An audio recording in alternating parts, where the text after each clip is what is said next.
got that on. I'm going to go to me and Dr. Rock introduction. Hi, this is Showtime the Hype Man on Philly Hot Radio. Whistle while you at work. Along with my co-host, Dr. Rock. Tune in every Saturday morning at 10 a.m. So we are back. Welcome to Philly Hot Radio. My name is Showtime the Hype Man. We are masked up in here, and for those who know that Dr. Rock has her mask on, for anybody that comes in this building, before any Dr. Rock fans or anyone that's on my list, we have a protocol where it's okay for those who maybe see our guests where they're comfortable without. They did a check before they came in. All of us are knowing what's going on. We're safe.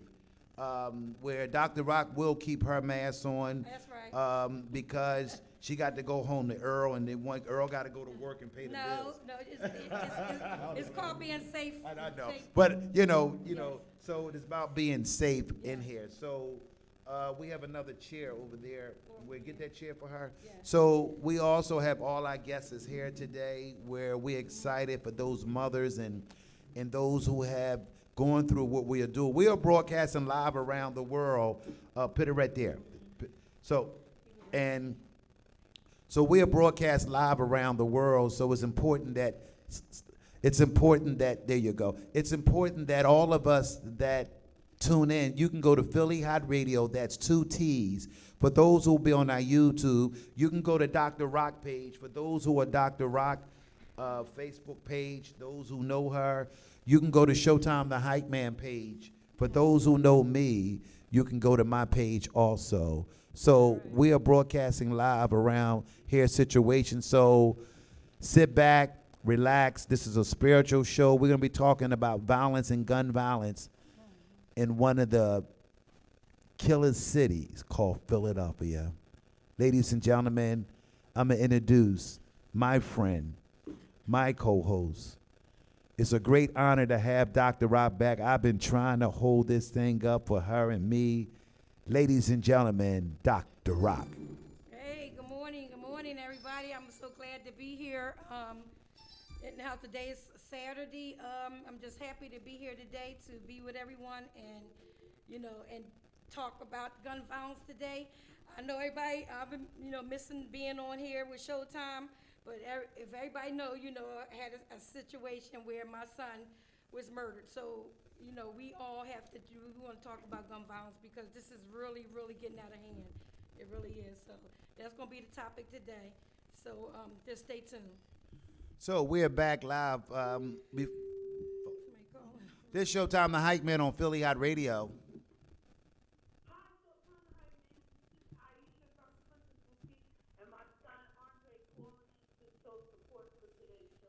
Well, Aish, we want to thank you for call up. What do you want to talk about where it may be concern you? Because I know the love you have for your mentor and person that has been with you since she met you, Dr. Rock. And what do you want to say to our panel and everybody that's here today to maybe you can say something to encourage us because we need encouragement. Sometimes we got to pat our own self on the back. That's one of them late gospel songs that we may need to hear sometime. What do you want to say? Well, I wanted to say that today's show is really important to me and my son, and to thank all the channels for coming on, and especially having a young black son as myself, my only son, and it was important for my son to tune in as well. He's on the line with me too. Say hi.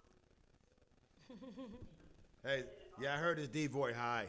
I just wanted to encourage all the people, everyone that y'all have encouraged me and my son to never give up and to always know that our voices will be heard. That's right. Yeah. Thank you so much, Isha, for calling.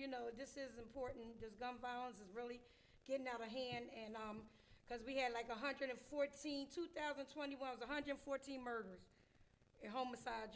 It's really sad, what's going on. So I'm glad you tuned in, and I thank you for tuning in to listen to what's going on. Yes, love you all. Love you too, and thank you so much. Thank you. So what we're going to do, I'm going to allow Dr. Rock to introduce our panel. Yes. today. So we'll go around where y'all can introduce yourself, or Right. Dr. Rock can do it. How you want to do Okay, it? so we have Aaron Booker. He's my son's friend, which my son is named George Myers. Rest in peace, my son. It's his friend right here. So he wants to talk about the gun violence that's going on. So I introduce you to him, and then here come Marguerite Ruff. She is a friend of mine and a sister. I call her my sister, and she also had a son who got murdered in 2008, 2015. So she wants to talk about the murder that's going on. And then we have Kelly. Kelly is my son's godmother.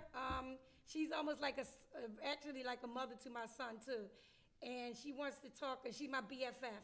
So she wants to talk about things that's going on also. So this is our panel for today. So for those who are watching us around the world, we are grateful for the audience that we have around the world, where we just introduced the panel that's on the show. But I'm going to let Dr. Rock start the show off, and then we're going to go down the line and each person get a chance to share their passion, what we can do, because it's all about solutions, and also it's about reaching the mindset of the young people. So Dr. Rock, this is your part of the show that you can go on and start doing, introducing everybody, and start off with Dr. Rock. So go ahead, Dr. Rock. So I introduced everybody. So, I just want to talk about as far as the gun violence that's going on.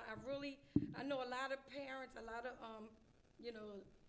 people have lost their kids, sons to this senseless violence, my thing is, I just want to get your opinion about what's going on, the gun violence, because like I said, Margaret, you already know, you've been through it with your son, you losing your son, and it is a horrible thing to lose a kid, period, or you lose any, kids. So, I just wanted everyone to just, understand that something has to be done. We need to have some kind of, get with the politicians or something where we can change, these gun laws need to be changed, because it's really ridiculous what's going on. So that's why I wanted to say about that. And Aaron, what would you like to say, Aaron? First of all, I'd like to say good morning. And just a quick brief update. I am a federal corrections officer for the Federal Bureau of Prisons. And there's a continuous flow of black males who, on the opposite end, they have a term for, which is they call the walking dead. And that is the black males who have committed murders, and the time that they're received, I should say the time that they have received, is pretty much going to kill them in a whole nother way. Not in the physical way, but in a mental, emotional, and spiritual way. I'm also the son of Detective Aaron Booker, 31-year veteran of Philadelphia homicide. So, as Miss Roxanne knows, who's known me since I was 8 years old, Yes. I was the child in the area who had the father and the mother who both worked in the court system and law enforcement, and had the stories that a lot of my other counterparts didn't understand. And I had to understand things pretty early, growing up in the inner city with parents like that. And as everybody knows, our black folks don't really tend to police officers too well. So, there was And having parents too. so there was a lot of discrepancies that I dealt with at an early age, growing up in a house full of cops. With that being said, once I did get older, my father did decide to share certain things with me. And for me, I would say it started with the Lex Street Massacre, and that is when I became truly aware, because my father, again, Detective Booker, was the main detective on the case who actually... You can talk, but let me answer the phone. Hi, this is Showtime the Hype Man along with Dr. Rock on Philly Hot Radio. Whistle while you work. Caller. Hello.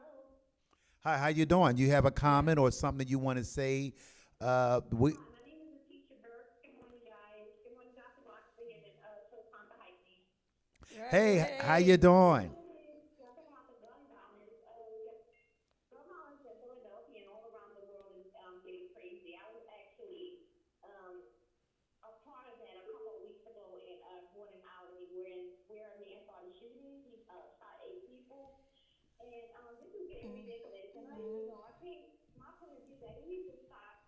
I don't know where these people are getting these guns from, access to these guns from. I don't know who's selling them, these guns to these people. And, the governor needs to do something about this because it's not safe in Philadelphia for our children to go outside and play burgers, different things. And I'm just thinking that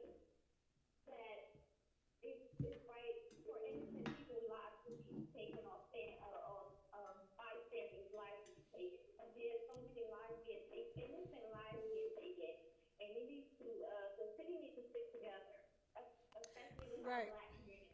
I want You to know, go ahead, you know Dr. what, Rock. Natisha, I remember you telling me, and I'm sure that everybody heard that about the incident on Bourne Alany, where they were shooting, just shooting in random.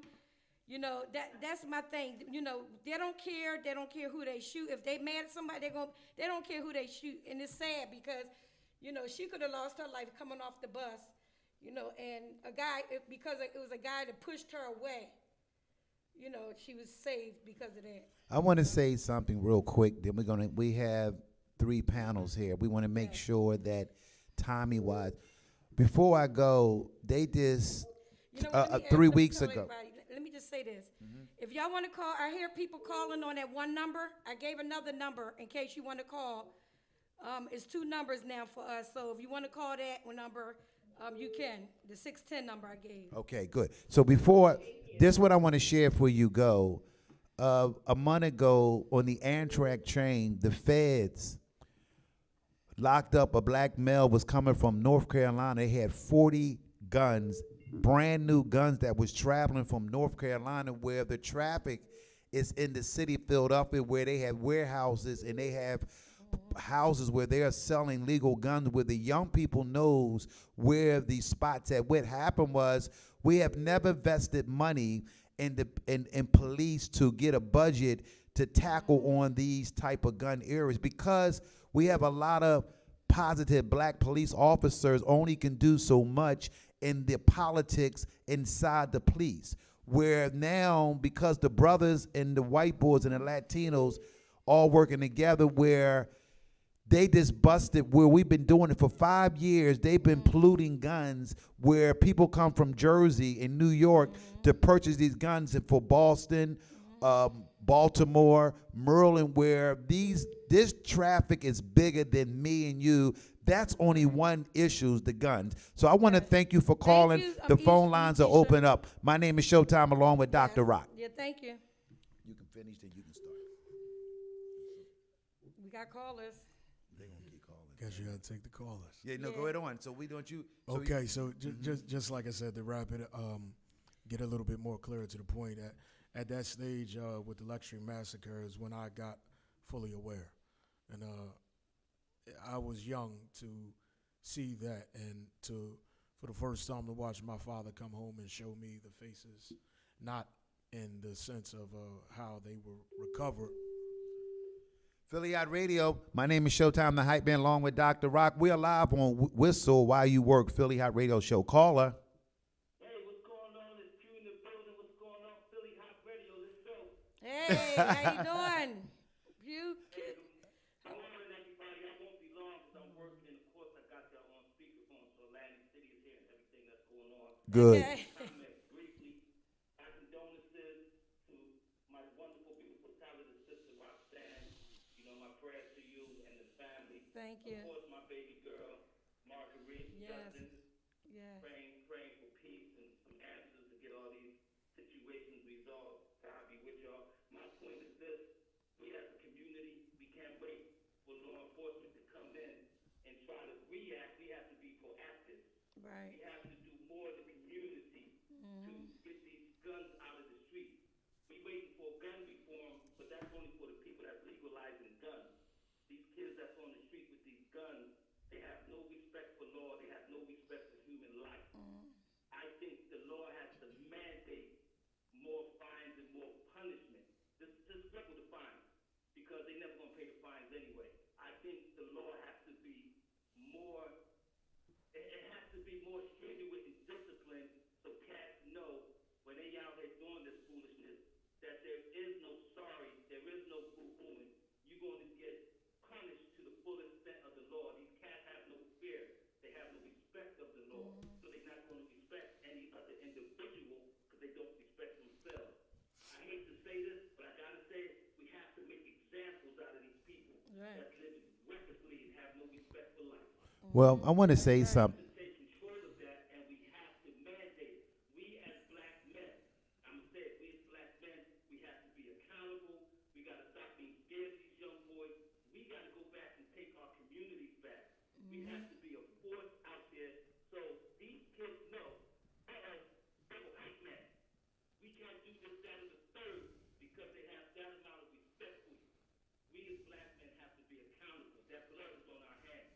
I work in the operating room down here in Atlantic City, Trauma Center. These young men are coming in, ill-written, crying boo-hooing for their mom, crying boo-hooing to God. That's the time that they fear life.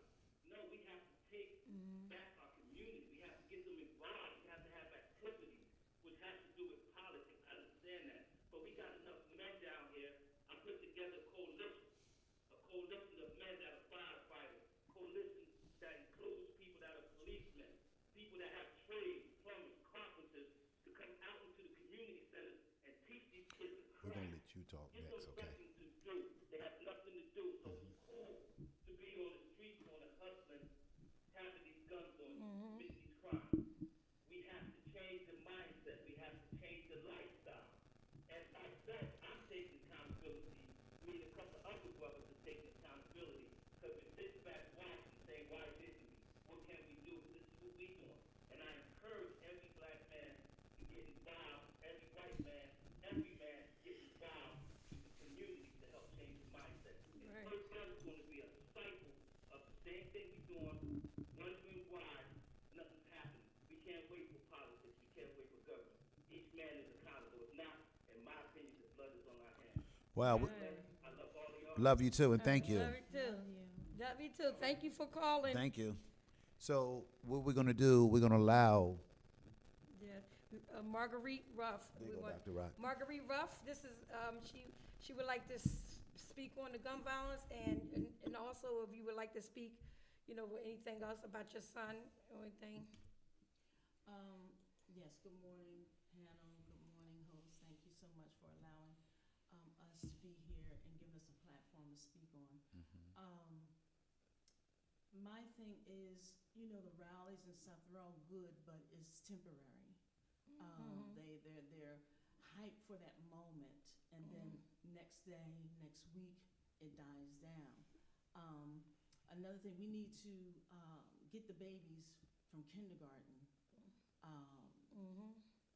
I was thinking that, maybe a facilitator come to school and, because our babies, they experience a lot at 5 years old. Yeah. So they do have understanding and accountability. They know right from wrong. And so you come in there, you show a video of not actual, but, just a little snippet of what could happen when you see this in a box, in a sock, wherever hiding. They reenact it.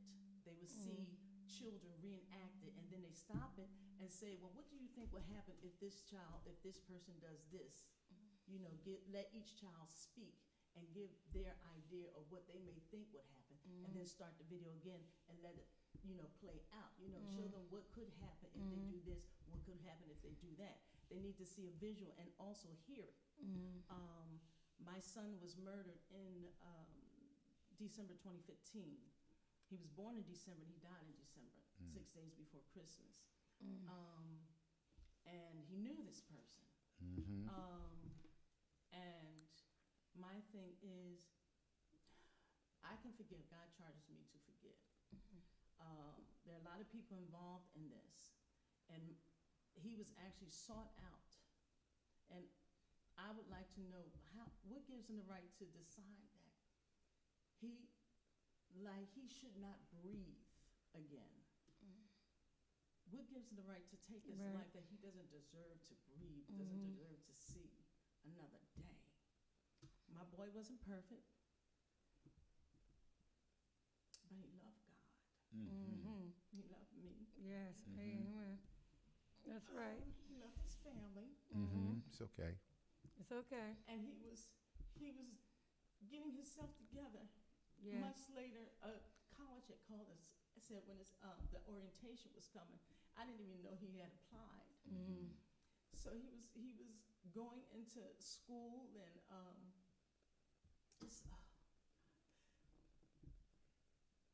when you do things, it doesn't just apply. It doesn't just hurt you. You hear kids say, well, don't nobody care about me, but someone does care about you. When you do something, it doesn't just affect you; it affects everyone that loves you. Right. So when that person that shot my son affected his mother, his siblings, his grandparents, his whole family. That's right. So whatever you do, there are consequences, and I understand. Well, I understand. Let me just talk for a minute. I understand what she's going through. A mother's love never ends, and I don't care who you are. Another mother love never ends. When my son was killed, like I said, I'm a believer in God, and people were saying to me, "You're strong. You're strong," and I just felt angry inside. Actually, I was angry of who gives you the right to take someone's child? Like, who gives the people a right to even take their child? So that was my thing with, I felt like, when people, when they told me my son got killed, they saying it's the wrong place, the wrong time. That's what they're saying. But my thing is, you know what? You're guilty if whoever you shoot, because first of all, if they are somewhere and at the time and you trying to go for somebody else and you shoot them, you just as guilty as I don't know what. So my thing is, I was angry inside as a mother. Yes, I'm a Christian. Yes, I put to forgive.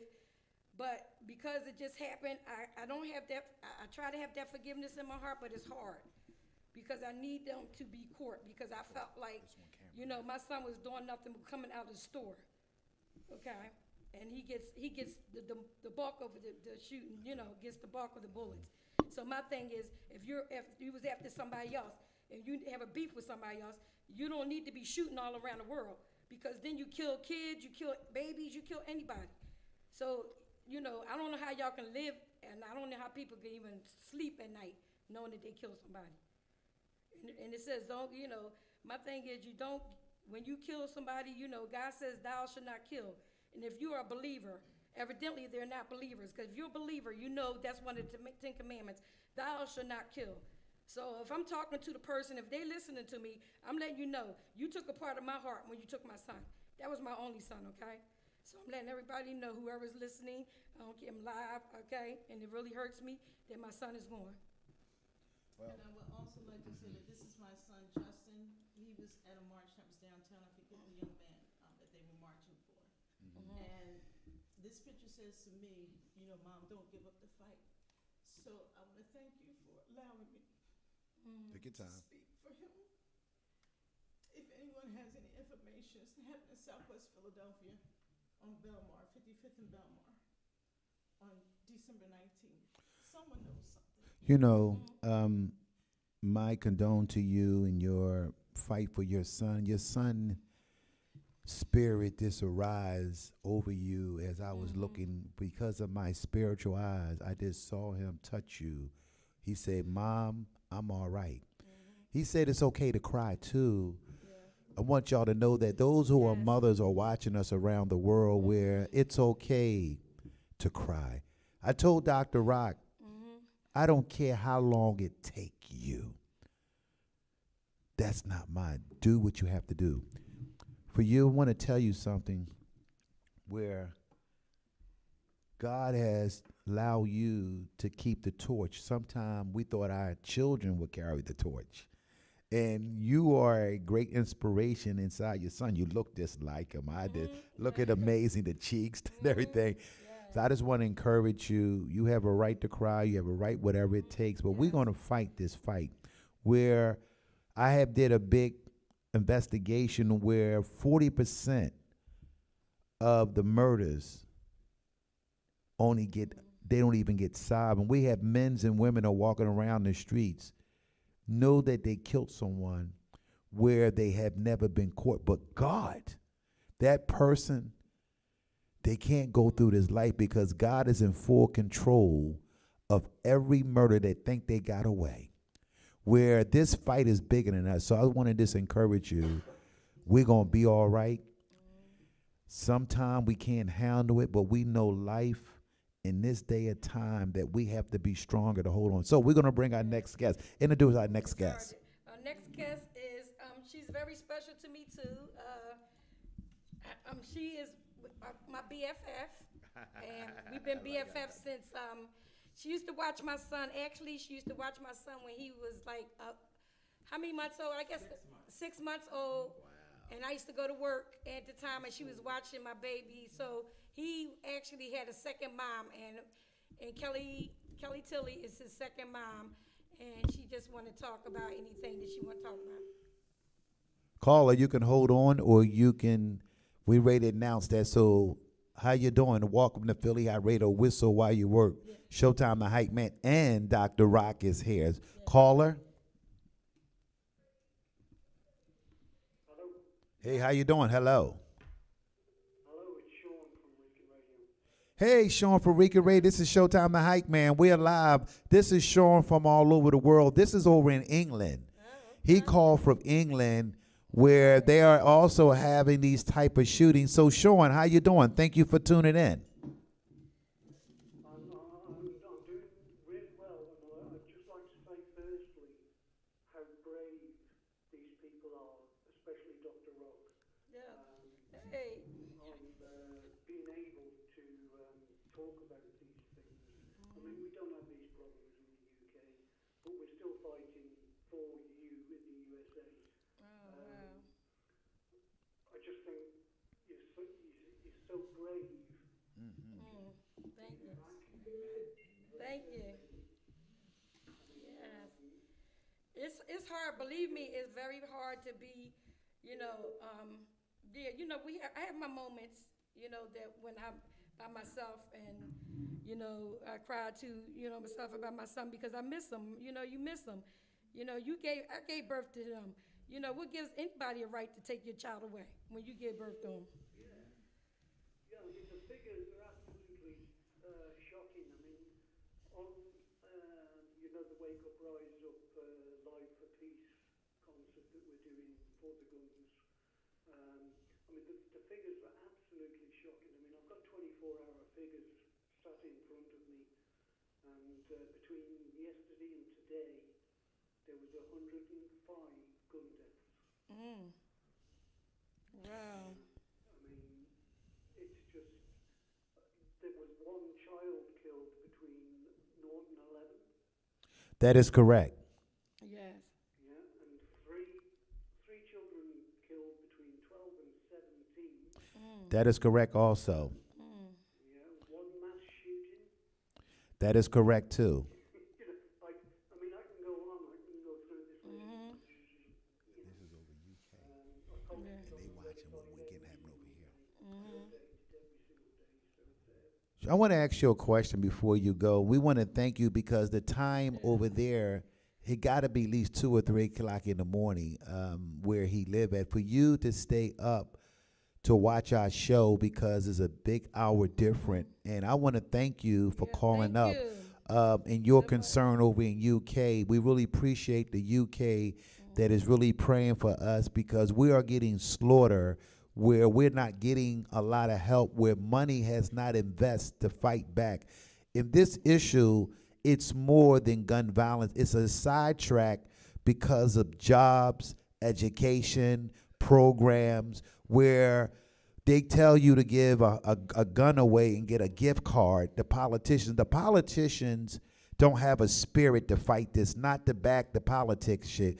But because they are the same people been molded with a different type of spirit where because of the platform, when anybody know that Showtime the Hype Man and Dr. Rock, where I've been talking about this since 2017, where I did investigation, had a show called Gun Violence Show, where they shut me down because I was digging in and finding what is going on. Also, I have found out where guns in factory, just like cocaine was big in our country, where they found and shut all that down.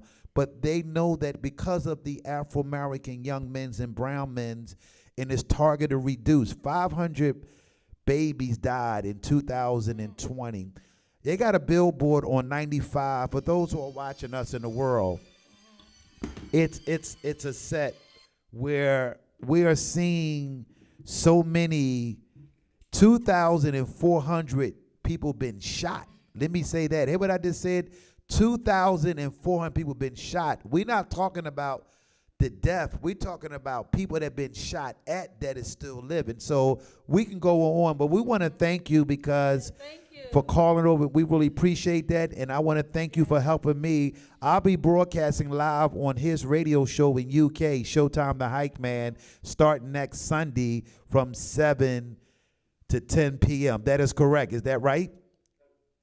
All right. So I'll be, along with Dr. Rock, will be coming in sometime too. We're going to bring her in too, over in London. So I want you to know Dr. Rock will be coming in with me. There you go, Dr. Rock. You heard it. Yeah, okay, yes. I threw her in there. Yes. And thank you for calling Thank in, and we you. appreciate your love. All right, Bye-bye. thank you. He's over Yeah, here. you know what? It's really- crazy. The phone lines are open, but we have, you can hold on, but we're going to let our guests talk. So you can hold on. Who is this caller? Hey, you're speaking to Showtime the Hype Man, and lovely Dr. Rock is in the house. So Dr. Rock, hey, boss man, can you hold on for a minute? We're going to allow our guests, just stay on the phone. Go ahead. So let me, Kelly, this is Kelly Tilley. Like I said, told everyone, I explained to her who she is. So she's going to talk. Well, I want to thank Showtime and my BFF, Dr. Rock, for having me on.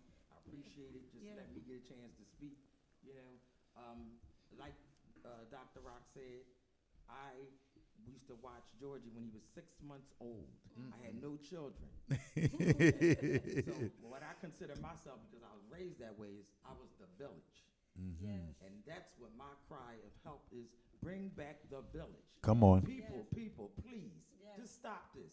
With the not caring about nothing but your life and what you get and what you're getting. People are in pain. I've never felt as much pain as I have in the past month after Georgie's passing, other than when I had a sister who was murdered, and it's a cold case, and nobody in the village wants to talk, and they never found out about that either. Okay, but I want to say this: the village has to come back, because these children that are doing what they're doing, they are clueless. I have a grandson who's just recently was released from a facility. Okay, he's on house arrest. See, I'm well-rounded. I know about everything, the bad side, the good side. I know people from all over, everywhere. Trust me, seriously. I've been in Philadelphia all my life, and I'm going 57 years old. Okay. I'm just saying. Been with my husband, She know Philadelphia. who's Georgie's godfather. We've been together since I was 18. Wow. Okay? Yes. I'm telling you the truth. So this is the deal. And she ain't got no gray hair neither. She can handle her marriage. The thing is with the village is people don't understand. It don't take no one person to help somebody. When Dr. Rock was going to St. Joe's and working, I was like, let's say this young couple could use a hand, my husband and I. We didn't have to do anything, but we did, and we loved him like our own. Yeah. Okay? So this is what I'm saying. My grandson was just released. He was caught in a car intoxicated, peer pressure with older gentlemen, okay, or whatever you want to call them, soulless gentlemen, that is what I'm feeling. But at any rate, he had a gun on him and was arrested. His mother had been trying, he lost his father at an early age. His mother had been trying to get him help, like boarding school, anything. She worked at a law firm, very intelligent, all my children, very intelligent. And she was working at a law firm. She knew people and all that. But the system was not trying to help her. They told her, And it took Boss man. for him to do something like get caught in the car with a firearm to get help. So he just graduated, he's out and all that, but he comes home to the fact that his guy uncle is gone, you know. And I helped Roxanne in that village till Georgie was 37 years old. Yes. Okay? Up until the age of 18, I made sure if he wasn't with his mother, he was not getting in any trouble. He was going to be in my household. Yeah. The little boy who was just murdered, 14, I think he was 14 or 16 years old, in the back of the apartment buildings, used to be in my basement just recently. And I used to say to that little boy, who's your people?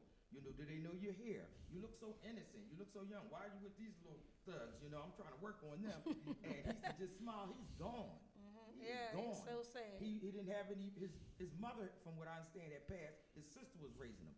This is getting off the chart. It's Yes. a mess. It The is. community is everybody's hush-hush. Nobody wants to talk about That's it. correct. You know what? The street's going to talk. Don't play like you don't know nothing. Right. Don't play with me. Because guess what? When my sister was murdered, and I don't even remember the exact year because I have a blockage from the devastation. Yes. But it's a cold case. And that pain lasted me for years. I even fell to the wayside. I'm very spiritual, but I stopped going to church. The only people who could be around me were drug addicts, and I was welcoming them in my home. You know, I was just losing it. And this pain is bad. I can't even imagine if I'm feeling what I'm feeling to these two young women to feel what they're feeling. People, stop playing and get this village back. And as for the system, stop failing us and using COVID and different laws for an excuse. Don't do that, although people, you have to learn how to speak for yourself and vote and all of that, because you just recently with all the looting and all that stuff, come on, you talking about Black Lives Matter, looting, and going getting stuff that you always wanted or whatever. But guess what? You also stop money flow from coming into the police department. I have family that work in the police department just as well as I know criminals who are maybe related to me or are related to me. You funny lady. I'm just saying. Yeah, right. And that money was needed. There's no more beat cops. I remember on Lansdowne Avenue when they had the mini station, the van out there. Where's everything? What is going on? It took for my godson to lose his life. But I know I'm blessed because he called me that morning. Yes. This is no coincidence. I don't receive phone calls people 8:30 in the morning like that. I'm way past that. I'm like living my best life, relaxed, retired type thing. And so I was like, who's calling me? It was Georgia, so I answered it immediately because me and him and I always had this connection since birth, since his little boy. So I answered him, and he was talking about he was so happy and was talking about all the things. You know, he said, Aunt Kelly, you know, a man got to take care of himself. He was saying stuff like that. I'm like, what is going on? But I was so happy he was happy. But that was the Lord ordering his steps. Because when you're born, you have an appointed date to die. Yes. That's correct. Yes. Okay? It's just your fate that you choose. And I choose to help young people not go out like a nut, as they say. Right. You know? I want to say something, and I want Dr. Rock because you have moved me, and it's so good where I heard the spirit of you where you talked about where we have not understand what is going on, where and I don't want to put it on the politics backs or any elected officials because they don't have a clue, where I'm seeing that they got the same people on the platform. We also want to get into the money where the budget money has been cut just in the poorest community, even with the school system. The school system has failed and the rec centers has failed us. The creating of the mind and business world is not best in mind. We have too many business people, the sports events, entertainment, where this is all of our fight. Where I have challenged everybody, even the news, the bigger newscasts not getting involved. They just put it on, flash it on the news, and that's it. Where I have challenged everybody in this city, because me and Dr. Rock talks about that, they don't feel that I got the passion and the fight to fight this gun issue, but they won't put me and Dr. Rock on a platform where I know that I am the one been called by God. But it's hard for me because I'm dealing with jealous elected officials. I'm dealing with jealous people that's religion leaders. We're dealing with nonprofit organizations where they're excited to take the check. At first they had a passion, but the money took them off the primary purpose of what we're aiming for. So, But you know what? go ahead, I always Dr. told Rock. I always told you, whatever God gave you is for you. Dr. Rock tell me all the And time. I told you, anybody else, have to worry about because you're going to succeed Yes. whatever you do because God gave it to you. Yes. And this is what I always told you. Yes, and you we have. always talked about that. So anybody else that tries to destroy, hate, kill, whatever, what they always say, your haters make you, yeah, yes. If you have any, yes, they really, up your life. They make your life, better. So don't even worry about stuff like that because I never did. Because like I said, what God gave to me is for me. And what God gave to another person for them. So, But I just want to say to Kelly is, Kelly, me and Kelly go a long way. I'm talking about, we lived in the same apartment building also. Same apartment building, her and her husband and my husband and I, we lived in the same apartment building and she was, like I say, it didn't take me she was on the second floor, was it? Yeah. And I just used to bring the baby down there and go right to work.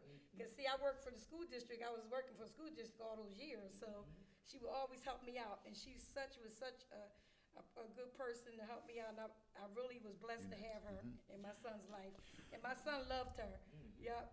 Because anytime he would talk to me, he said, well, Aunt Kelly, I'm going to go back to Kelly's and talk to Aunt Kelly. I said, okay, George. And, because she was the one that I trusted to be with my son. She was the only one. At the time. Okay, so you had something you want to say? Yes. I just wanted to touch Piggyback on some things. Yeah. I wanted to. I wanted to touch bases on one of your callers and what you said, just to give you all a little bit of information. Again, I'm a federal corrections officer, and just in the beginning of the show, a gentleman called in and he said, these young men have to be punished to the highest extent of the law. There's a portion of that where I'm torn at, and I'm torn at because, contrary to what a lot of people see when they go to work every day, versus what I see when I go to work every day. Just for all you viewers and listeners, I want y'all to understand one thing. If I could just paint this picture, the only thing that is a separation between slavery and modern day right now is just a shackle on their neck. When they get off those buses, it is chained at their feet, which is around their ankles, another chain that goes up around their waist, which then connects to their wrists, which leaves their whole lower half torso from the torso down pretty much null and void to any kind of running. The only thing that you're missing is one chain on your neck, and if you put that chain on your neck, then you can go back 250 to 300 and some odd years ago, and it will look the same. And please make no mistake that in other states, there still is a chain gang, such as Florida, such as Louisiana, such as Dallas, Texas, Houston, Texas in general. So I don't want anybody to be offended and feel as though I'm defending anything. I'm not. I just am the fly on the wall behind the scenes. And I want y'all to understand where I'm coming from with this as far as the financial, which you just spoke about, sir. $41,000 to house one federal inmate. $30,000 for state, $27,560 for county. So when that gentleman called, and again, sir, I fully understand you and anybody else who agrees, but be clear that it is far more profitable for them to jail us and not fix us. They make too much money, and that is the reason why they consider it and call it, which I am telling you, I agree, because I work for the system. When they say it's modern day slavery, believe me, it is. And when you send these black men and brown in these massive amounts of incarceration, when they return, whatever you think they were prior to going, I can assure you that more than likely they'll be worse. I want to piggyback, and I want you to stay right there because that's very important. Where I've been introduced to the prison system when I was 21 years old. The Honorable Lucian Blackwell and James Williams, the former state rep, where I was on my way being in the street, but they took me to the prison system where I found out then it was only $20,000 an inmate, and I'm talking going back in 85 and 86, where we have seen an increase of prison system where also I went to Grateford Prison with Michael Nutter, Ronald Warder, the Honorable Tommy Blackwell, Golden Girl, Darrell Schuler, and at the time I was Mikhail Keller, where that I knew early on where the prison system always been the business, because we're seeing cable, cell phone, food, socks, where most counties up in them farmers, where they up there, that's revenue and tax, because tax and federal and state money is a revenue where they get back a back kick.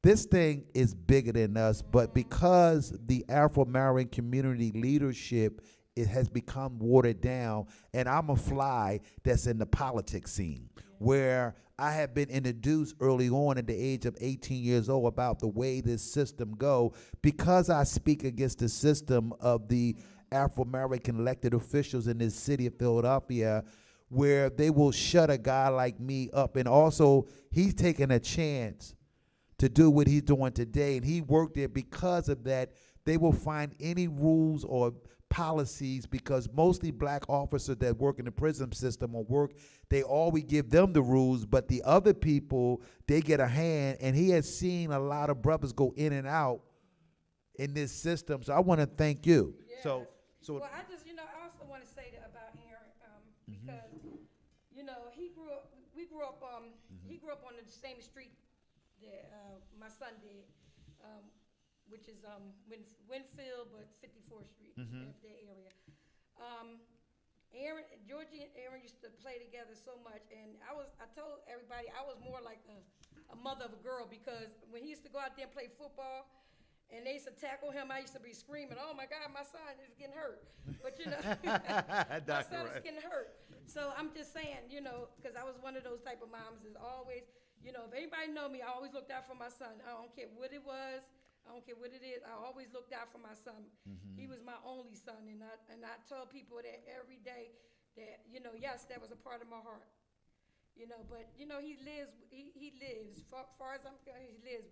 And I know, and I have his thing on. I have his necklace to always show me, to give me strength, definitely strength. But you know what? But Aaron, my son was with Aaron too. Like the day before, he talked to Aaron.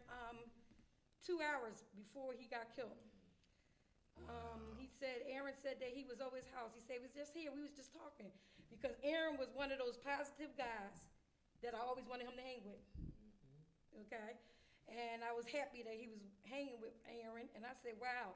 And Aaron said that he was there 2 hours before he got killed, and just coming out of a store.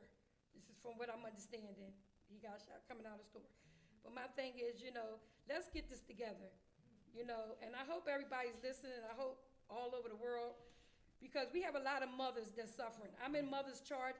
It's called Mother's Charge, Mothers in Charge. I'm a part of that group. We want to do some things to get these guns off, help get these guns off the street, talk to people, communities or whatever. We trying to do whatever we can. I talk to them on Thursday. I'm on a Zoom with them on Thursday, and we talk about a lot of things about, because I'm not the only, because you want to talk to them because you're not the only one that's dealing with kid being murdered. You have people that are dealing with 2 kids being murdered, 3 kids being murdered in the same household. So something has to be done. And at first when I worked at the Criminal Justice Building for 9 years part-time, because I also worked for the school district, which everybody know. And when I worked there, I wasn't sure at the time, because I got my degree in criminal justice and I got it in education. So I wasn't sure if I wanted to go into the criminal side or did I want to go into education. So I decided on education, but I did work 9 years in the criminal, down at courtrooms 116. And it was just so many things going on. And I just tell people, I don't know, just get it together, because I'm gonna tell you, y'all don't understand. You have everybody, y'all have mothers and fathers and everybody, you devastate them when you kill somebody. Because if my son, anybody kill somebody, just, kill some, I would be upset. for them to kill someone, you know. So let's just get this together and stop, put these guns down and understand this is not the way to go. So This is what do you not- want to say? I just wanted to say that I do understand that it is a numbers game. Yes, it is. But for me, the person that purposely Mhm. sought him out, Mm-hmm. you know, it was no accident, purposely sought him out, Yes. needs Yeah. to, needs to pay for his crime. Mm-hmm. I know that the system is overcrowded. Yes, I know that a lot of people are there that should not be. But the person that did this deserves to be there. Yes. I mean, that's just, you know, I understand it's a numbers game of education too. But those that need to be there should be there.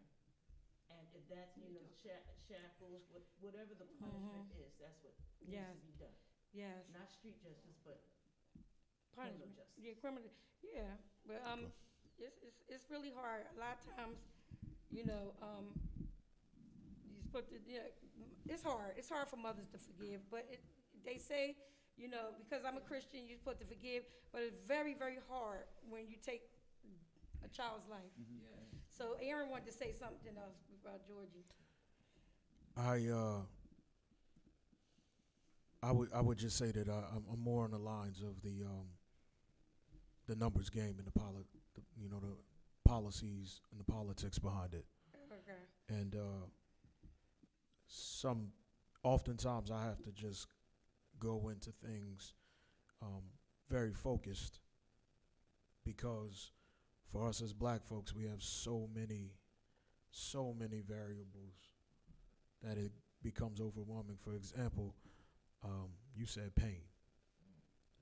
The level of pain, I feel that you can cut it with a knife when you go outside. You can see the tension just in our people's face, just in our kids' face.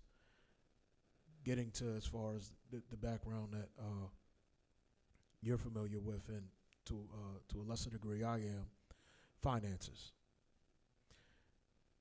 Psychologically, when the news comes on, everybody sees black folks almost in an animalistic way of thinking. Now, again, I'm telling you all things that are facts. I'm not giving you hypotheticals. You know, when you are cutting the corner, when you're going into work, and you hear the Caucasian individuals, to be politically correct, say, "Oh, it's 70, almost 80 degrees outside. We're gonna let these monkeys loose." You know. Now, when you come around and you're finishing doing that, you have to understand how to subside your emotions. And that could have a lot to do with just trying to keep your job. You know what they mean. You know who they're talking about. And you know that this system, and I'm telling you, is designed, it's not by accident. These things don't happen by accident. These recreational centers did not close by accident. These schools did not close by accident. If you notice, once COVID-19 truly popped its head, and then the quarantining and the closings, our kids went off the rails. And in order to guide groupings of people, you have to financially be able to do so. For us, they cut our water supply off. They cemented the wells. There's no nourishment, no anything. Get it how you get it. When you look at the rest of our city, if you notice, a lot of things were flourishing, believe it or not. So I say that I'm not a believer in accidents on a scale as high as what we're dealing with right now. We're not dealing with accidents. We're dealing with finances. If you want people to do better, you invest in those people to do better, and they don't want to invest in us because our investment is crime. And if people really understood the amount of money that you generate through these private prisons, it is a multi-billion-dollar industry. Well, I'm glad you said that, and we want Dr. Rock to finish what she has to say. And it's important that I make sure that Dr. Rock say what she need to say because it's important for her. So, Dr. Rock, we want you to elaborate what you was saying. No, I was just, that's all, I was just mentioning how, you know, Aaron, you know, which I wanted him to talk about, you know, the relationship with him and my son, you know.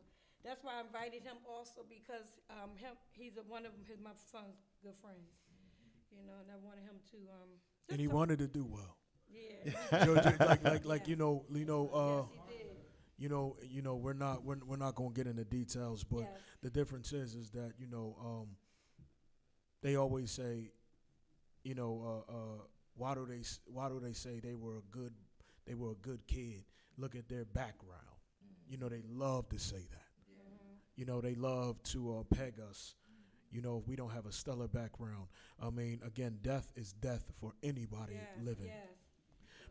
In response to what he was, the young brother was saying, Aaron, you're totally on point. First of all, God is intentional. He don't play games. He don't play with us. He don't say oops, I made a mistake, none of that. So it's real. But and I'm not a basher of city officials and all that, because like I said, I have Right. family and friends of all walks of life. But the thing is, I take notice to stuff. You have to pay attention. Pay attention. You better be paying attention. Pay attention. I have a daughter who I've never thought, Roxanne, when I was watching Georgia got a sociology degree at first, and then I was with you on your interview to Board of Education. Remember? Yes, You you took somebody on an interview with me. I was. Okay. But I have a daughter who also obtained a sociology degree at St. Joseph's also. She works for Vitae or something like that. Okay. And it's on Walnut Street. It's a facility for men allegedly mentally disturbed. Majority of them are the criminals from our system. Why are they? What is going on? You have to really pay attention. It's like they swapped everything when they closed Barberry. Jail is more of a mental institution now, actually, Right. and vice versa. What is going on? Pay attention. Yes. And if people do need help, then help. Get them some help. Wow. Well, you know, that's where it starts at. Yeah. You know, that's my whole thing. I'm glad you said that, Kelly. It starts with the mental health of people. People don't get the help they need, and they don't even want they don't even want you to know. And I think it's a lot of black guys, you know, who don't want to tell you if they have a problem. You know what I mean? And they do. And a lot of times they do have a problem, and they just don't want to talk about it. And it starts from there, like, because, you know, anybody who pick up a gun, they have to have some kind of mental state. It has to be something wrong, because you picking up a gun to kill somebody, you know, you didn't bring that person in this world. You know, God is the one that's in charge of all of us, okay? When he ready for us to leave, it's on his time, not your time, not the people that want to, you know, take people's life. Now look at what happened at the Asians, you know, how they got shot up. I mean, that was terrible. I mean, like, hate, it's a hate crime. Now, really, over hate. You know, we all was born into this world. We all supposed to be equal, okay? We all bleed the same color, red. So when people get prejudice, this and that, because of color, I think it's ridiculous, because it shouldn't be that way, you know? So that's just my feeling on the whole thing. I mean, like I said, I wanted to have this topic because it needed to be talked about. Yes. It needed to be said. All this stuff that's going on in this world need to be talked about, because it's ridiculous, you know. And they starting off young, okay? They taking people's life at the age of 13, 12, okay? I think it's 12, might be even 12. They're taking people's life. They getting these guns. Now, who is giving it these guns? How they getting them so easily? Okay, you have to have a permit. I have to have a permit. We all have to have a permit. How these kids get these guns? This is my question. Okay, how they get these guns so easily? So you know. Hey, Miss Roxanne. Yeah. We got a caller. Hi, this Showtime, the Hype Man, along with Dr. Rock on Philly Hot Radio. Whistle while you work. Caller. Good morning, and I just want to say welcome back, and I love you, Dr. Rock. I love you too, Sharon. How you doing? I'm doing good. I just want to just make a few comments. Just want to say one of the things is it's just really sad that so many people don't all these different killings and shootings going on, and I think it's terrible because people can you can like report things anonymously, but I think it's just crazy how some people they just don't care. On one hand you have people who have mental issues. You do have the mental issues people, but then on the flip side, you have the people who just don't care. It's like they don't care who they're hurting, they don't care who gets caught in the crossfire. They just don't care. And I know someone was mentioning about the village.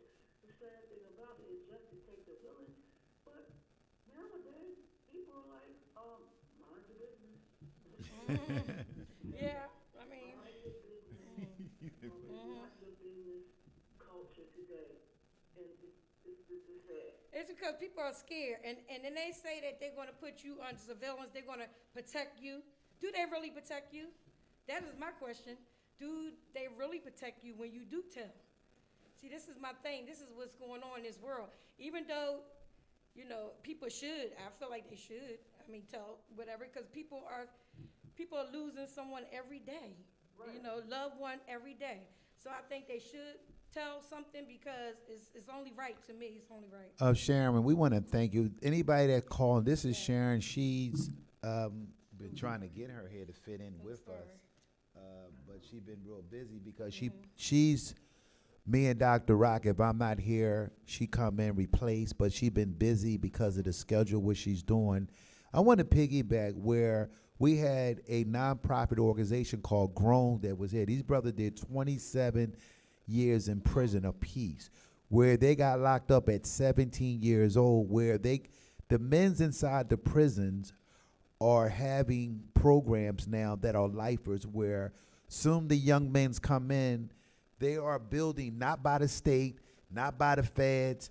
These are inside prisoners that are building their own organization inside the prison. Like, people think they're going to just be in these cells. They are telling the older males are waking up and helping the young men's inside the prison system. So just in case they ever get out of jail, that they have a program that's designed inside the prisons now where they are building larger program. I set the tone along with Michael Nutter, Honorable Tommy Blackwell, Ronald Waters, Golden Boy, Daryl Schuler, where we was going into prison meeting lifers where fathers and them was doing life. Because I have the tools and the gift and the passion to do this, where I may not, or me and Dr. Rock, but Sharon, you said something. They said on the show, what is going on with young folks in the city right now? Yes, you can. Before I go, I just want to say I work in the Philadelphia public school system, and I'm tell you, it's terrible how some of these children glorify this stuff. One day, I walked into a classroom. I'm assistant, first grade. The boys in the background talking about chi-chis and all this kind of stuff, like it was something fun. It ain't no joke. And I had to tell them, I said, you guys think this is a joke? I said, there's no joke. You have to go to the bathroom. You have to eat when they tell you to. So I had to tell them like that. Like, jail is not a joke. It's not fun. No, it's not. Tired to go to. Well, this is what I want to say before you go.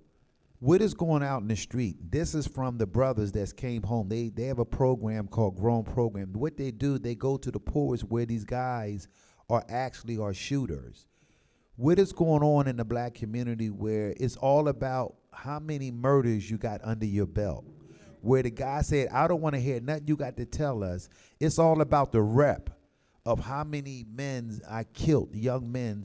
So this is the big word going out in the street where the mindset of the youth, but these brothers called Grown, it's a nonprofit organization where we're going to give them a slot on Philly Hot Radio to keep doing what we are doing. So Sharon, anything else you have to say, or you want to say something to Dr. Rock? Thank you, Sharon. I really appreciate you.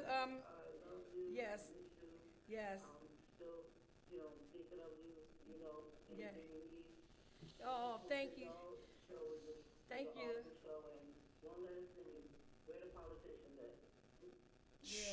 Well, Look you know, Sharon, That's a major topic. That's a whole Boy, other hey topic. Sharon, you just started a whole new Yeah, topic. yeah, That yeah, if yeah, me and yeah. Dr. Rock do it, they're gonna tell people not to watch me. Then they going on Facebook and telling Facebook to cut me off and block me. Some of the elected officials are telling them to block me.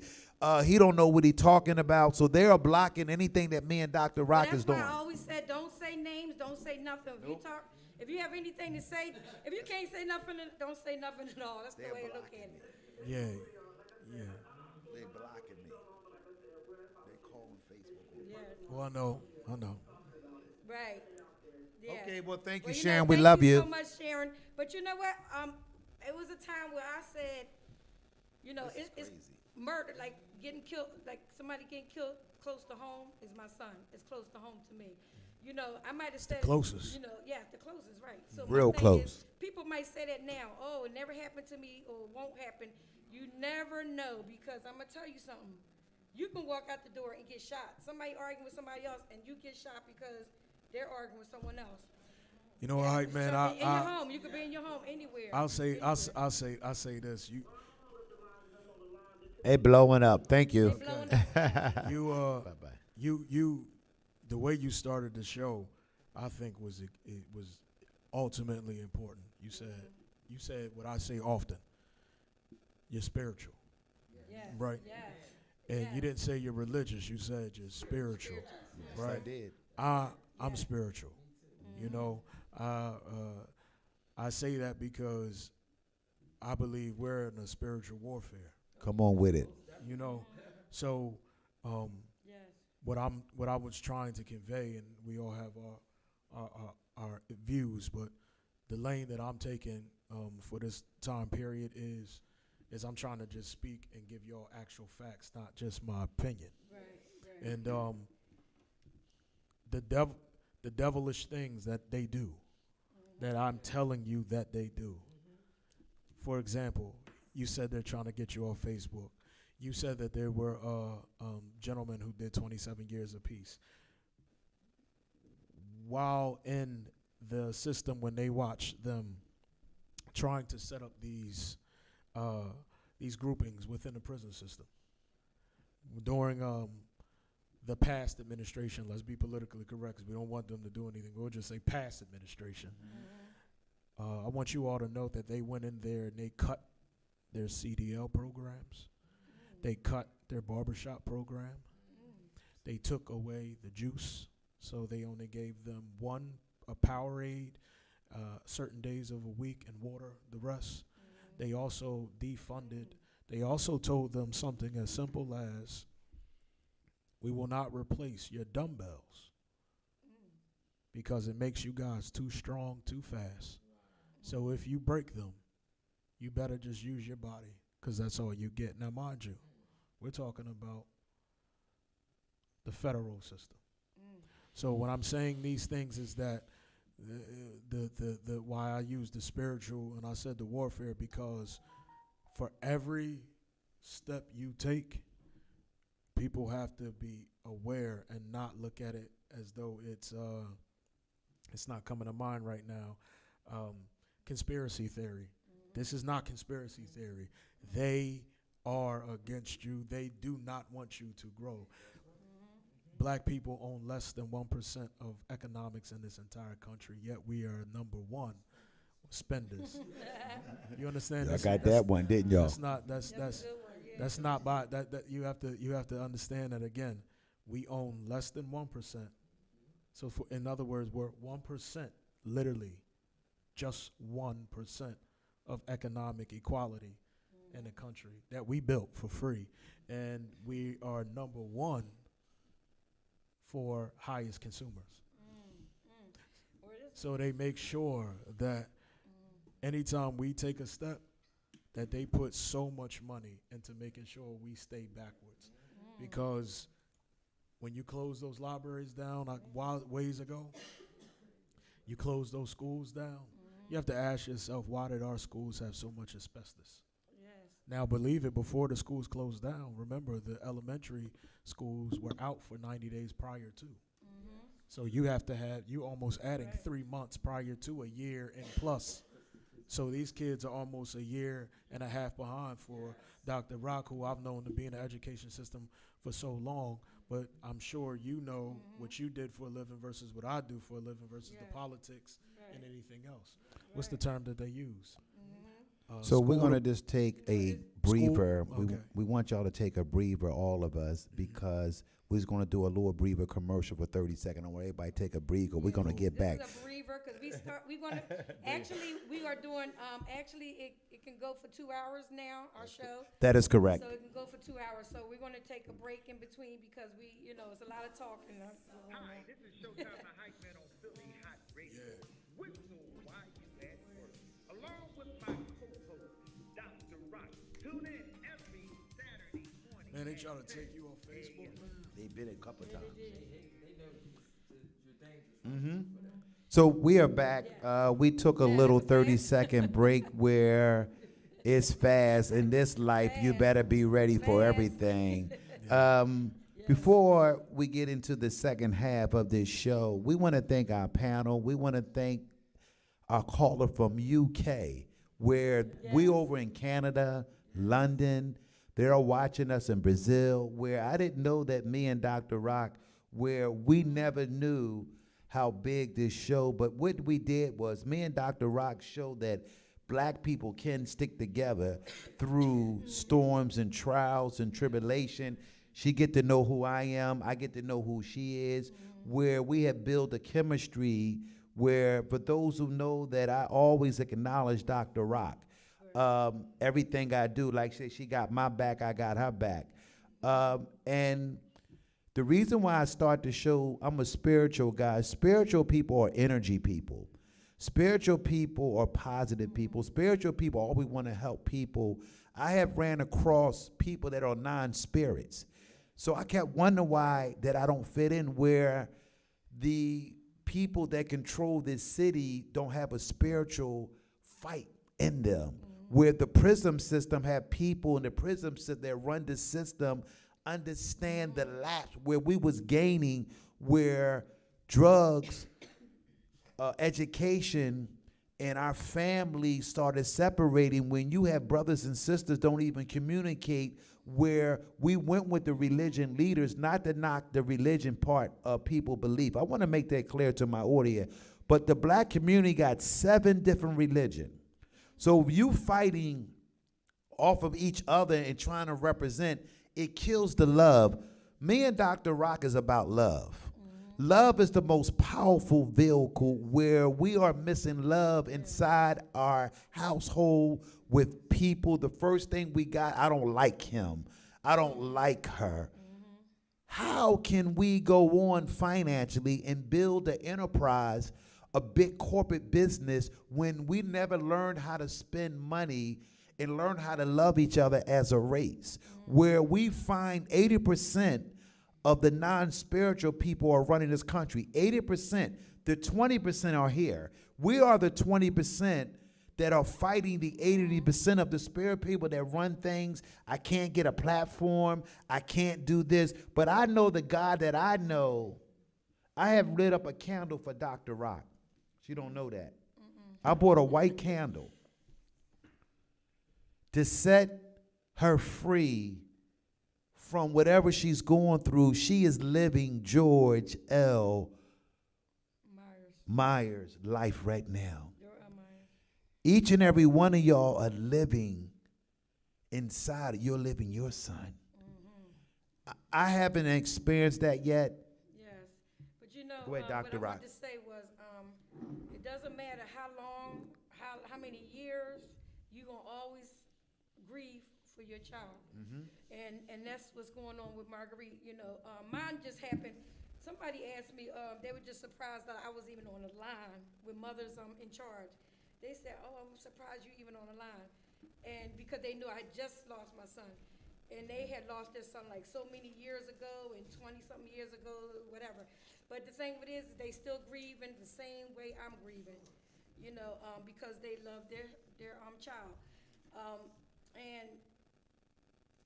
Like I said, Georgie, my husband, which is his stepfather, he's been really good to him, and you know, he was like a little upset because he was just like, I wish I was there to help him.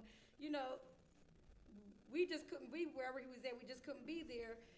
You know, but it's just a sad situation because people do not think before they react. Okay? They just, they decide to get these guns. Now, when I was working at the Criminal Justice Center, I had the permit to carry a gun. I had to carry one because I had to, work at the Criminal Justice Building. Yeah, I'm telling you. I'm sorry, I'm why telling you now. intimidated? Okay, I telling feel you now. secure But now. I'm just saying, at the time, because I worked, like I Dr. told Rock, you, funny because I boy. worked there for Jesus. 9 years. Okay, Actually, Dr. Rock. yeah, It's don't, okay. don't interrupt me now. I didn't do anything. You didn't have, no, but but you have to have a permit to like I said, because I was working with these, working down there for like so many years, and the reason why they wanted us to carry because we had disgruntled people coming in, get mad at us when we leave because they couldn't get a restraining order. And if we tell them why certain, reasons that they can't get it, go to 34th, say South 11th Street, you have to be abused within 24 hours. You just can't get one at my place. You have to go down there. If you haven't been abused, you just don't come there. You have to go to 34th South 11th Street. So this is the only thing we mentioned, and that's why, we just had to do that. But the thing with it is, these young kids, they don't know. They just pick a gun up and say, let me just shoot them. But they think it's cool. When they kill somebody, they think it's cool. That's what they think. They thinking, okay, I got another body. This is the way some of these kids think. Dr. And Rock, it's sad. they individual asked me the other day and stumped me. I'm gonna be honest with you. He said, we got a lot of respect for you. We saw you change. Again, I've had my rough times too. I did a little running around, and it takes you to you have to go through to get to.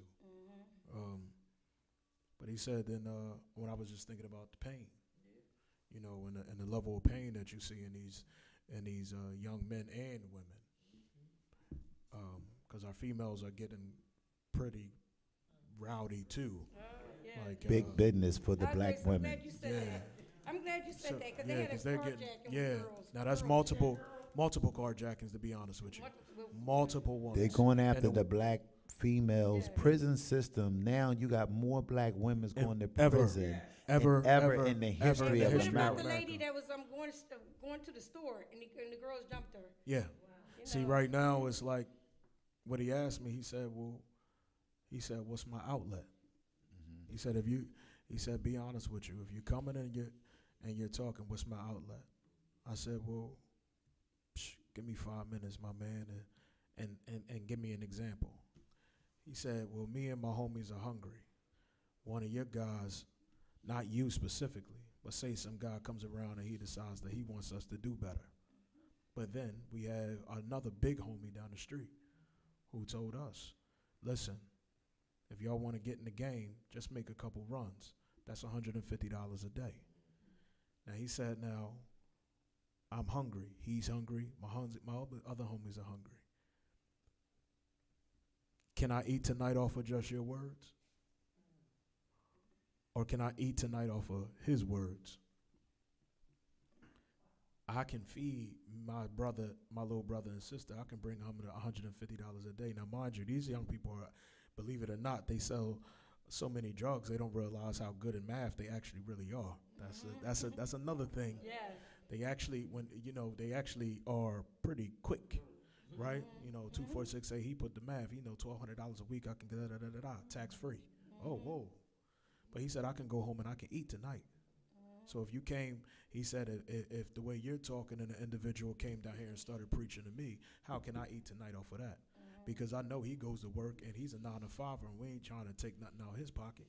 Right. But see, he's not going to get enough money to feed his family as comfortable and give us. So therefore, what is going to happen when your stomach is touching your back? When I was teaching high school. Can I tell him wrong? Yeah. I didn't know what to tell him, and I'm rarely ever stumped. When I was teaching high school,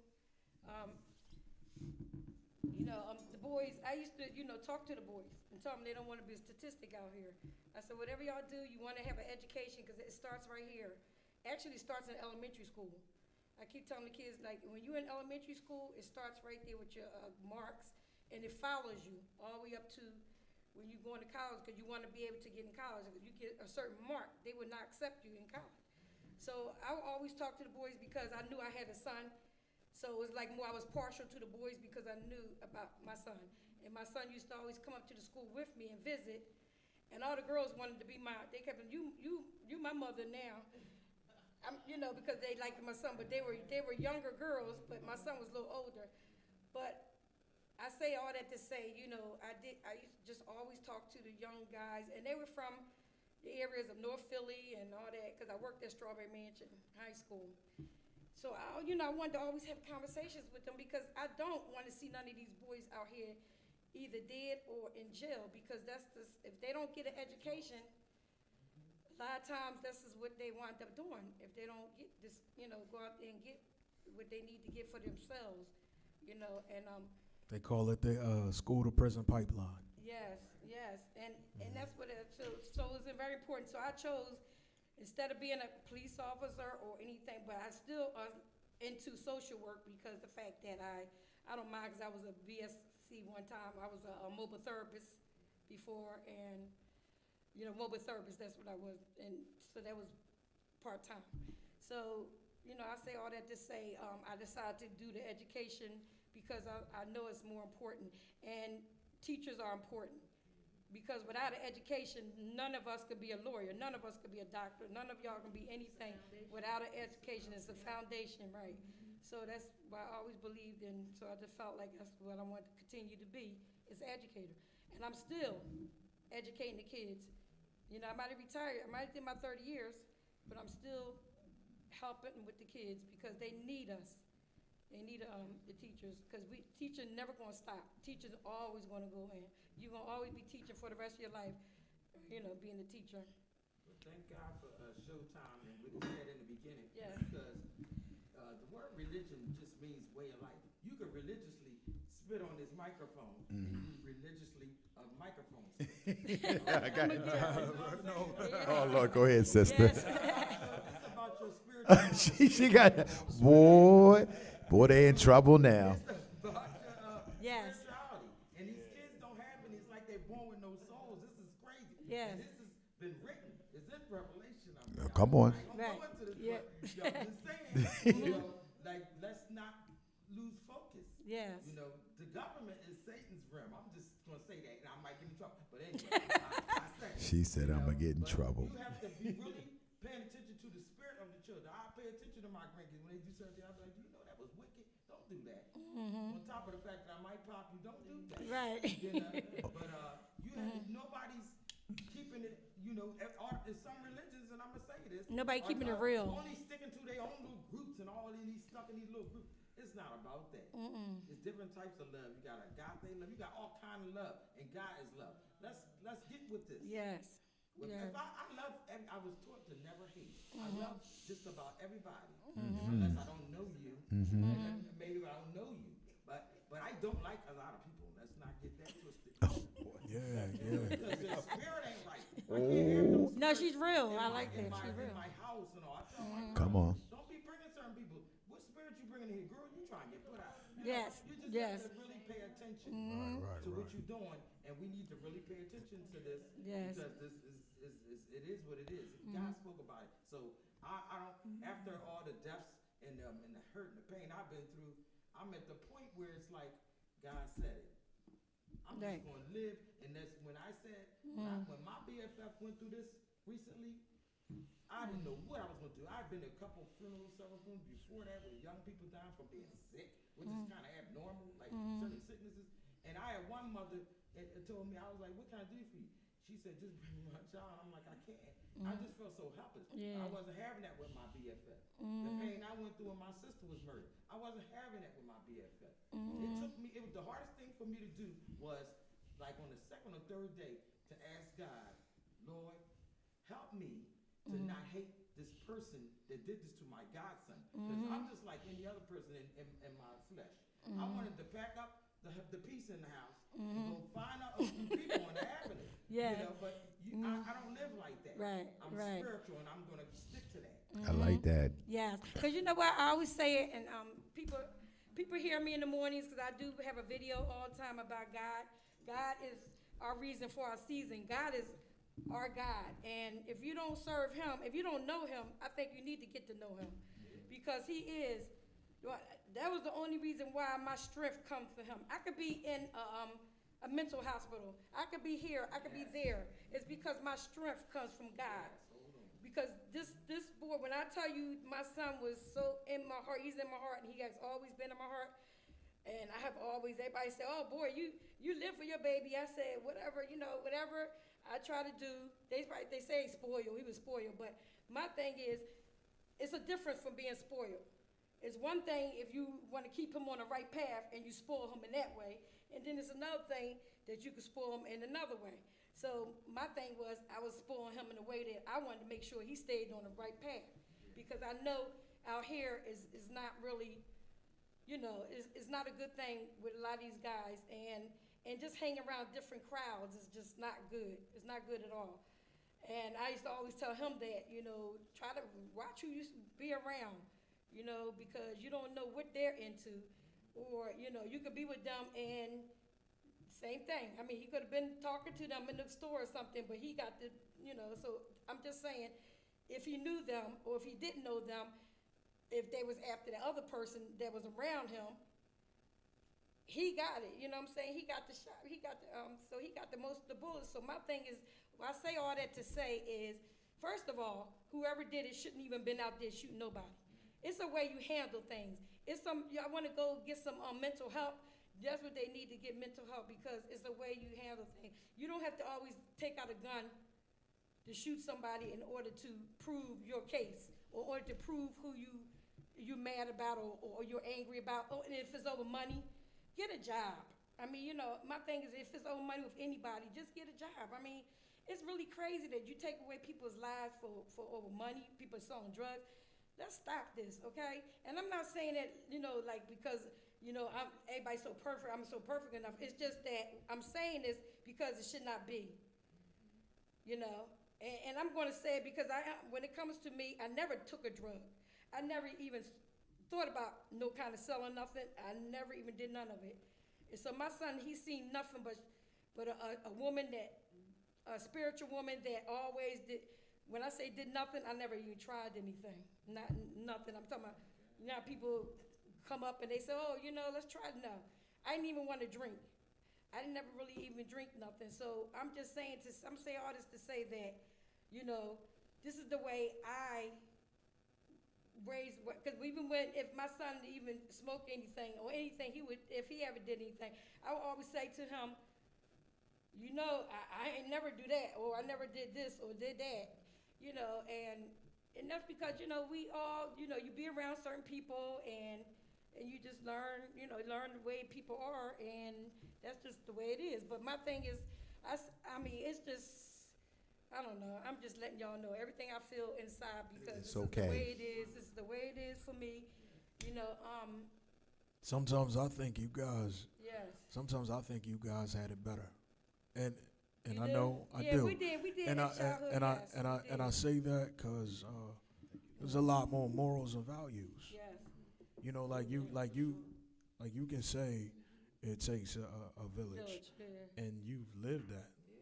Whereas in our range coming up, and then from our age to down, that's just a figure of speech. Right. I want to, we want to get everybody an opportunity. What we're going to do, we're going to start with you, then we're going to wind up me closing. So Yeah. what we want to do, because I got to be mindful Yes, right. of what we're doing, and I want all of us, but one thing I want to say, where Proverbs 6:3 and 4 and 5 talks about the spirituality, where our children, even people you might mess with, where you talked about, you can identify who come in your house right away because of your spirituality.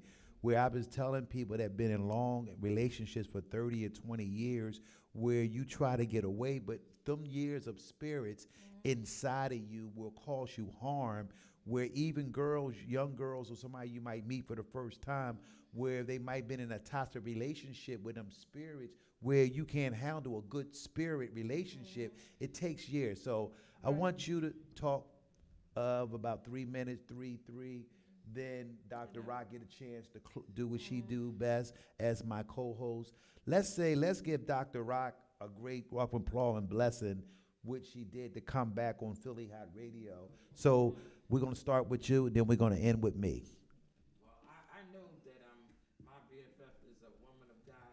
I witnessed it with my own eyes at the service, at the house, and doing everything I had to do as a BFF, watching, her being used by God to watch her and trust. When I tell you, trust in the Lord that she was really being guided by the strength of the Lord. It had nothing to do with me, her mother, her sister, anybody. Amen. And I asked God that I am going to sit up here and say that thank God He answered my prayers because I asked Him to cover her like that because I didn't know what else to do. Yes, thank you. Thank you for coming, Kelly. My BFF. Best friend. Yeah, best friend. I love you to life, heart to heart, love and appreciate you. Yes. Yes. It's not easy, Mm-mm. and it's going to be a while. Yes. But I thank Lord that we can call each other and just, Yeah. even just to listen, not say anything, just listen. Because sometimes, you don't know what to say. Yes. And it's okay. Mm-hmm. But just know that I love you and appreciate you. Yeah. And we're going to get through this. Mm-hmm. And I thank God for the prayers of people because I take prayer works. Yes, it does. With Yes, it does. so I thank God for the people that has prayed for me continuously. Yeah, I love you too, Marguerite. And Marguerite's just like, I call her sister because she's like a sister to me. And everybody know that the ones I call sister, you must be a sister to me too. So I appreciate it. You made the list. You made the list for brother. Well, you got that. Me and the brother trying to figure where we get at. Go ahead, Dr. Rock. So no, and I thank you so much, Margaret. And I know, like she told me, we were at a networking party for for movies and stuff because we was in a lot of movies, different things together. So we went to a networking party, and she was telling me how her son, and I was feeling her pain, and it, nothing like that happened to me, but I was feeling her pain, what she was going through, So I just want you to know that you always got an ear for me too. If you need to call or talk to me about anything, I'm always here for you to listen. Real love. Yes, real love. So Aaron. I just appreciate you inviting me up here. I appreciate the invite. I really do. I'm not going to even entertain the fact like I have it all together. I'm still in the process, and I may always be. But the reality of it is that. But you're human. Just like I said at my main man's going home, he rumbles. You got to rumble, and I mean that metaphorically as well. Like you got to rumble, even though when you can't figure it out, you might just got to keep going. And sometimes you got to take a knee. I have. Right. I definitely have taken the knee to get it together and stand back up, and I just got to switch my pace up. And eventually, the Lord will keep guiding you, and then when you come to your point, you'll get there. So right now I'm just trying to walk that. I'm just trying to understand my path. Right. And part of it is just coming on the show and being able to do this. And I'll be honest with you, I mean, I'm comfortable. Yes. I'm chilling. So my appreciations for coming over here. I feel like I represented Gio more on this panel than I did my speech at his going home. Because I knew who he was. And just real quick before I go, the thing that startled me the most, because that was the first, honestly, Gio's the first person I ever lost that was close. Oh yeah, I've been to many. I've been in the Marine Corps for years, went to Afghanistan, carried dead bodies, I did it all. But nobody I actually had a connection to. almost 40 years old and it just happened. Nah, it just that was a different situation. So my perspective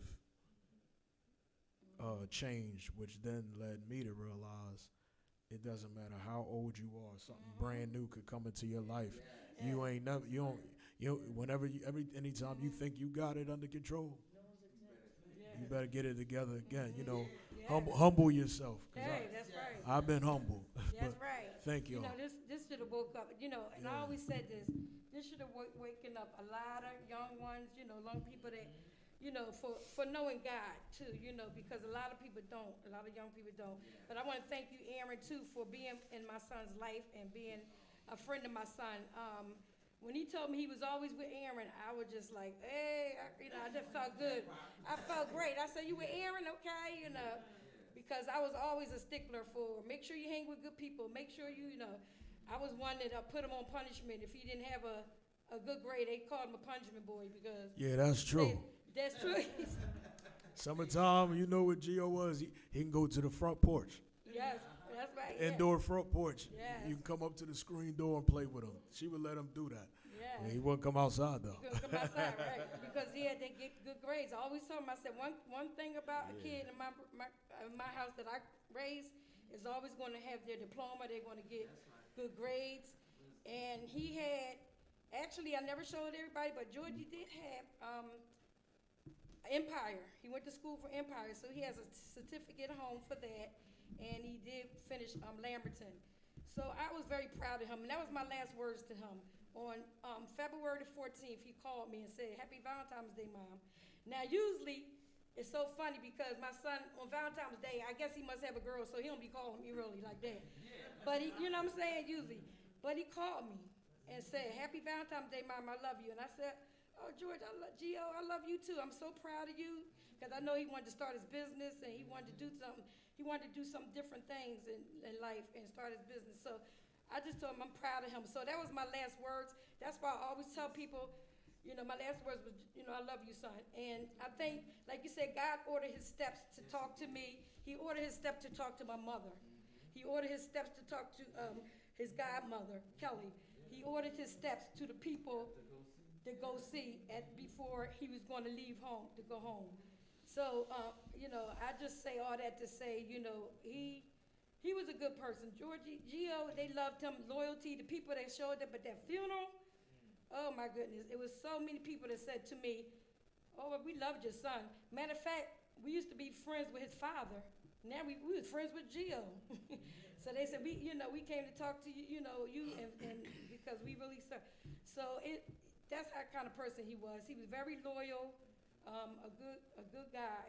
Handsome, yeah, handsome. The girls loved him. But my thing is, you know, I told him all, you know, he was a ladies' man. But my thing is, son, get married. That was my thing. Get married one day. So, you know, I'm gonna see that one day. One day I'll see that in heaven. But right now, I won't see that part. But I just want everybody to know, and I thank everybody for tuning in. God bless everybody. Everybody that came. Thank you, my BFF Kels. Thank you, Marguerite, my sister. And thank you, I call you my nephew now. You my nephew now, Aaron. But yes. All right. So thank y'all so much for coming on, and thank you, Showtime, for I know you miss me. I know you miss me anytime. Yes, I did. If I did. Yes. I can tell you, I did miss it. Yes. Yes. For those who are watching this show, where I got help from each and every person that came on this panel today, where y'all have relaxed my spirit. Yeah. Amen. Where sometimes because I have hypertension, because God gave me a gift called, I have a motor in me where I work extremely hard, but I know it's a gift from God. Mm-hmm. Where I have a passion to fight to save youth. I have a passion to fight senior citizens that are struggling, because I have a fight for middle class people. Some days I want to give up. And because I've been attacked by old-fashioned spirits, where I have to read books to encourage me and Dr. Rock has been my big hero, where she always would tell me, y'all don't know the road, but I'm okay now because God has showed me a new intersection. And that intersection is for me to stay a course for what I'm actually doing. I want to thank those who have watched Philly Hot Radio whistle while you work around the world, because y'all just saw that people are calling from all over the world. So we are so grateful. In prayer, my prayer go out to any mother and father. If you got kids, bring them good spirits inside your house. Be a mind to have your antennas. God has gave us antennas, and God has gave us called intuition. We got away from that intuition, that gut feeling spirit, where we are capacity with a lot of stuff inside the gut, where we are not attuned to what is going on in our life, where I have learned that in spite of where Dr. Rock is going room, she is learning how to sing and be happy again in her own way, but her pain by herself is with God. Yeah, amen. Where she has found a peace with God. Amen. And every woman that's here, even you, your spirit with your son is with you. And I want you, when you leave here, all of us, we're going to deal with some stuff. Y'all going to have moments, and those who are mothers are watching us around the world, even fathers that go through losing a son. God, we just want you to know it, anyone that's going through something right here on Philly Hot Radio, this is the place where you can get help. This radio show is not based on views, based on based on who like us. This radio show talks about what me and Dr. Rock doing together to build something that is powerful in the universe around the world. My name is Showtime the Hype Man on Philly Hot Radio. We're about to close this show, but before we get started, we're going to give God his praise. See, I don't know about y'all. I'm excited about a spiritual warfare against black children, black women, black people. See, I don't know about y'all, that I know the spirit of darkness going to start clearing some stuff up. So we need to give God a praise and ask God, Amen. why these people are you trying to destroy to wipe out the black race, where black people are afraid to be black in high position. Black people are afraid to tackle the real issue what is going on in our community. My name is Showtime the Hype Man on Philly Hot Radio. We are live on the YouTube channel. All right. Yes. Hi, this is Showtime the Hype Man on Philly Hot Radio. All right. Along with my co-host, Dr. Rock. Tune in every Saturday morning at 10 a.m. What did you say? This was a good show. But So the show is over. but you had to see. Thank you. Yes. Everybody, it was just like so wonderful. Y'all did so great.